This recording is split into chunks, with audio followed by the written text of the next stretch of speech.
Ce que nous pouvons dire est qu'il y a une balkanisation à l'est du pays qui ne dit pas son nom. Et si nous continuons comme ça, nous risquerons de perdre le Congo. Alors, ce qui est plus important, moi je pense, que nous devons nous préparer. Et nous sommes en train de nous préparer pour la rentrée parlementaire. Les dirigeants actuels doivent nous dire ce qui se passe. Exactement, avec Bunagana et les autres endroits qui sont sous contrôle du M23. Parce que ce qui se passe est inacceptable.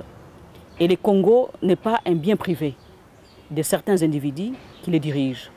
Le Congo appartient à tous les Congolais. Nous sommes les représentants du peuple et nous devons savoir ce qui se passe dans notre pays. Nous ne pouvons pas continuer comme ça.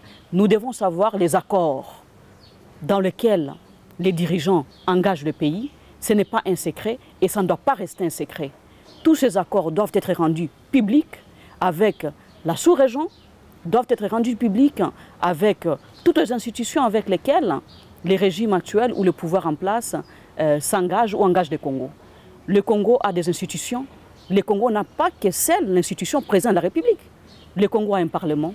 Le Congo a des cours et tribunaux. Le Congo a d'autres institutions. Nous ne pouvons pas continuer à accepter que le pays soit géré comme un bien privé. Il faut impliquer tout le monde et le Parlement doit être au courant de ce qui se passe et le Parlement doit savoir les engagements dans lesquels le pays s'engage. Et ce qui est plus important. Alors, nous ne pouvons pas continuer à observer, nous ne pouvons pas continuer à accepter les choses que le pouvoir en place continue à faire et les engagements diplomatiques dangereux que le pouvoir continue à s'engager dedans. Et même sur le plan sécuritaire, c'est inacceptable. Il y a des choses qu'on ne peut pas continuer à faire qui vont plonger encore le Congo dans le chaos. Alors nous, les parlementaires, nous avons un grand rôle à jouer. Nous ne pouvons pas voir, et même ceux dont nous représentons, se plaindre et croiser les bras comme si rien n'était. L'Assemblée nationale a plus de 500 députés. Le Sénat congolais a plus de 100 sénateurs.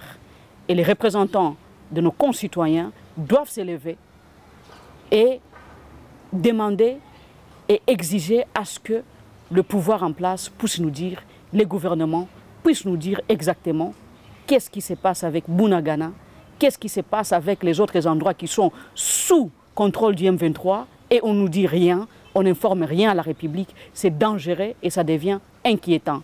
Nous devons prendre une responsabilité à main, que les parlementaires s'élèvent. Il ne faut pas continuer à rester calme parce que la population congolaise ne mérite pas ça, le Congo ne mérite pas ça. À l'époque, lorsqu'il y avait des accords, on disait les accords de Kabila et les accords ainsi de suite. Mais aujourd'hui, qu'est-ce que nous devons dire des accords de Tshisekedi? Point d'interrogation. Nous avons besoin de savoir quels sont ces accords. Nous avons besoin de savoir des engagements qui sont pris par le pouvoir en place à l'international comme au niveau national. Le Congo nous appartient tous et le Congo appartient aux Congolais. Le Parlement a besoin de savoir.